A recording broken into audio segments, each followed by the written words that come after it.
Hey YouTube, this is Detroit Borg with a look at the Maroo protective cover for the iPad 2. Now Maroo is a brand you may not be familiar with, but you may be familiar with Cyber Acoustics. Cyber Acoustics actually makes my favorite iPad 1 case. I have a review on this and I'll post a link in the description below. But this is the case I ultimately ended up using with my iPad 1, even though I have many cases. So I was really excited when I saw that they created a second version under this new Maroo brand. They do sell a version under Cyber Acoustics as well. But of course, Cyber Acoustics is sort of a misleading name. They've branched out to other products, and Maroo sort of encompassed their case line and other accessories.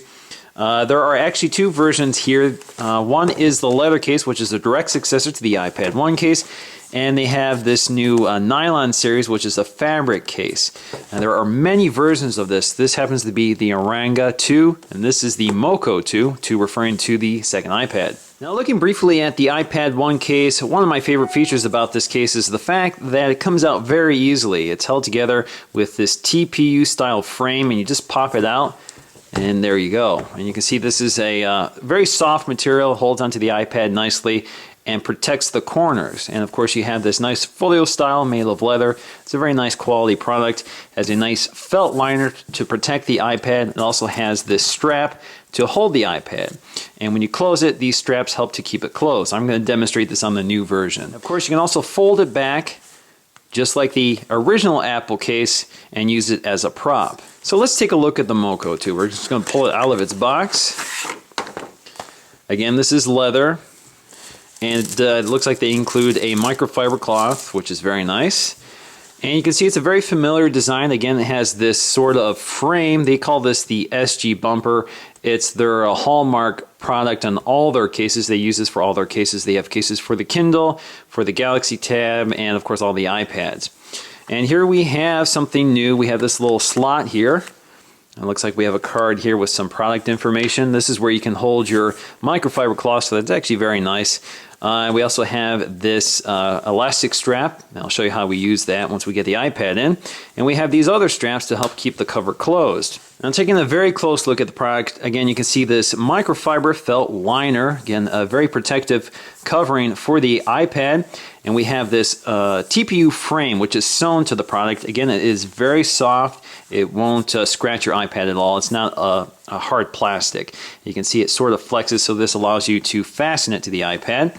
And of course we have a cutout for the camera. Now looking at the front, we have a nice leather material. It's available in black, red, and I think some other colors as well. So around the edge you see some very discreet stitching. It's just black stitching. It's not contrast stitching or anything like that. On the edge we have some embossed seams to help the leather to fold properly. On the back we have the label for the Moco 2.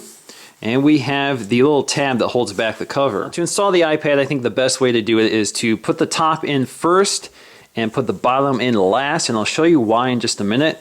So we have the corners here, so all you have to do is sort of pull it back and snap it over the side. Now the reason I want to put this in first is because the lock switch is up here, and you can see that this will actually rub against it if you're forcing the corner over. So again, if I want to force this on here, you can see it's sort of pushing against the button. So with the iPad installed, just close the cover and you can hear that it locks. Again, there are magnets in here that respond to the auto lock feature on the iPad 2. Just to confirm it. And it does have that classic Apple iPad case design, which allows you to fold the cover back. So you can fold it back into a typing position or a landscape position. And of course, if you put it in a landscape position, just put a keyboard in front of it and you're all set to go. And of course, when you have the flap folded back like this, you still have access to the camera, so you can still use the camera. There's no interference from this case. You can see there's quite a bit of depth there, but there is no interference. You can see right through it. Now, just like the original iPad case, we have these corner straps here to help you keep the cover closed. That's particularly important with the auto lock or auto on and off feature of the iPad 2, because if you leave this off, this thing sort of moves side to side, so you can hear it keeps waking it up and on and off, or turning it on and off. Now, these are also reversible, so you can turn this around to fasten the back of the cover to the iPad. So there you go. Now you also have a strap here that allows you to hold it in your hand. Now I really like this feature because I do walk around with my iPad, so this allows me to hold it more comfortably. The elastic band can actually be used to fasten the iPad 2 to the back seat of a car, so this can be used to entertain backseat passengers. This feature is not advertised, but it seems to work in my car. Now let's take a very close look around the case. You can see there is quite a bit of padding on this case, so it does a very good job protecting the iPad. Again, the corners are well protected. That's very important. The edge is very protected. Again, you can see there's quite a bit of distance here, and with these straps in place, it keeps it secure. There is plenty of room for the 30-pin dock. There is plenty of room for the speaker. This, as you can see, there is nothing against the speaker. It doesn't obstruct it at all. In fact, it actually reflects it back to you, so it's actually a helpful feature. We do have access to the controls. So we have the volume control and the rotation or orientation or mute switch, depending on how you have that configured. We have the lock switch up here, which is a little hidden by the bumper here, but it's not too bad. You can still operate it. And you have plenty of room for the microphone and headphone jack. Now let's take a look at the Uranga 2. This is the nylon series of cases. This is available in a wide variety of patterns and colors. There is one that's all cloth. This happens to be a hybrid of leather and nylon. So you can see it's brightly colored. It has this bright colored coordinating felt. Now with an iPad 2 installed, you can see you have the same features and functionalities. You can prop this up for keyboard or for landscape mode. You can fold it back and use the straps to fasten it to the front. And you can use the strap to hold on to it. In conclusion, I'm a big fan of this case. It's probably going to be my daily driver, or the case I use every day. Largely because it's easy to take on and off.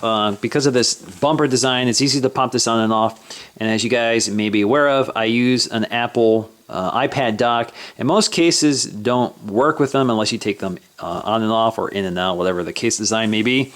So this is definitely the most accessible. Now the only disadvantage with this case, I think, is the fact that it adds quite a bit of bulk to the iPad 2. So you can see it's kind of fluffy looking. I wish it was a little tighter, a little thinner. But again, it adds a lot of protection to the iPad 2, so if you drop this, you're in pretty good hands. So I definitely highly recommend this case. In fact, I knew I would like it so much that I asked them to send me two. So one of these is going to be yours. I'm going to have a giveaway video coming up right after this one. So stay tuned for that. So once again, guys, this is Detroit Borg with a look at the Maroo protective cover. Thanks for watching.